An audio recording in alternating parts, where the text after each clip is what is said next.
funding for People of Interest comes from a grant from the John D. and Catherine T. MacArthur Foundation, who award the MacArthur Fellowship Genius Grant each year to foster exceptional creativity.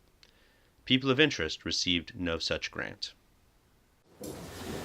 With the rise of child doctors in the past 20 years, so too has a stigma arisen against them. Many patients refuse to be treated by child doctors because of their perceived lack of experience.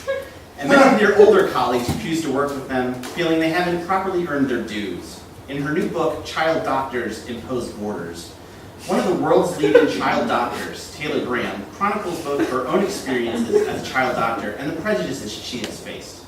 Taylor Graham, welcome. Thank you.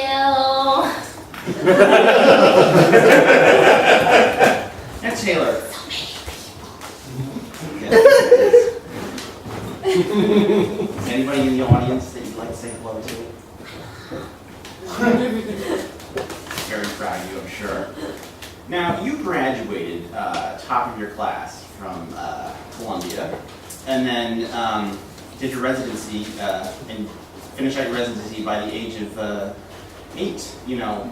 At job. Yeah. And you talk about how it was so much easier when you were just working with kids. But then when you moved to Penn, you started seeing these issues with your patients. Mm-hmm. What was really like the first time that you noticed that you were, there was a prejudice against you? Well, I was giving Mr. Garlsby a prostate exam, and he was like, "Little girl, what are you doing here?" I was like, "Just turn and cough." And he was like, "I feel really inappropriate right now." I was like, "You're going to die if there's cancer in your prostate." And he was like, "Oh, nurse." And then I quit because he was being mean. And I just wanted to make sure he was being okay.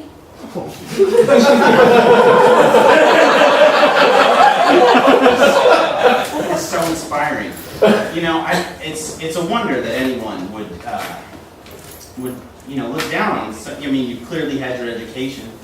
Clearly. I've been in school my whole life.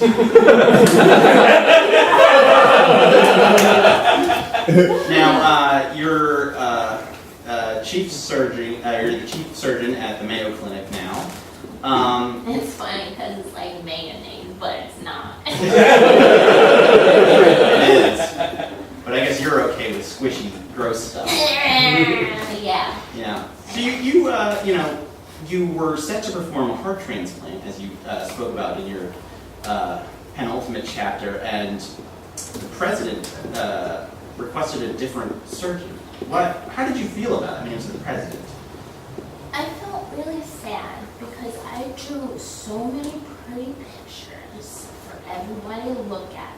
For all of the people who can't read yet. There's a lot of people my age who can't read yet, right. Dummies. So I drew pictures for them as well, and I guess they were too abstract and colorful. I drew an abstract picture next to my abstract.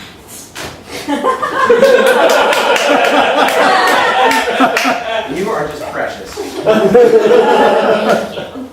So, now that you're getting older, you're moving into your teens pretty soon. Do you feel that... Like 4 more years. Well, you're tweens. Do you feel that the tween age doctor, things will be starting to get better for you and for, your colleagues? I hope so. However, I do plan on retiring soon. Really? Yes. I found the cure for diabetes. Type Okay. 1 diabetes. Sure. Which is child diabetes. Oh, okay. And, that gave me a lot of money. So I'm going to Disney World.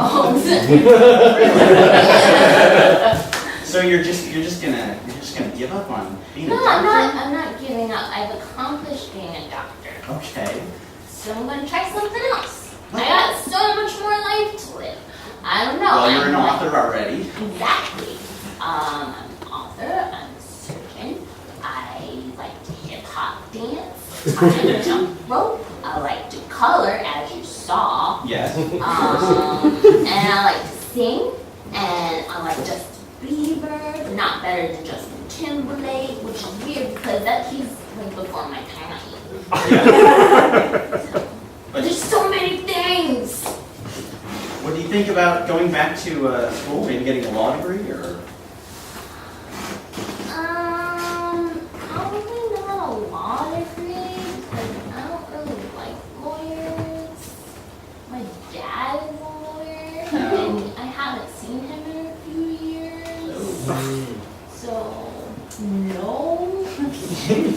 I assume also due to the series, so many malpractice suits filed against you.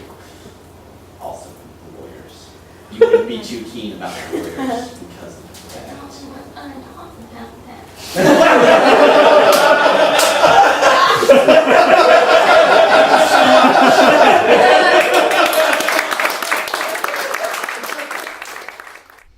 Actual support for People of Interest is brought to you by Philly Improv Theater, Philly's home for comedy. In addition to shows every week of the year, PHIT offers classes in improv, sketch, and stand-up. For more information, visit phillyimprovtheater.com.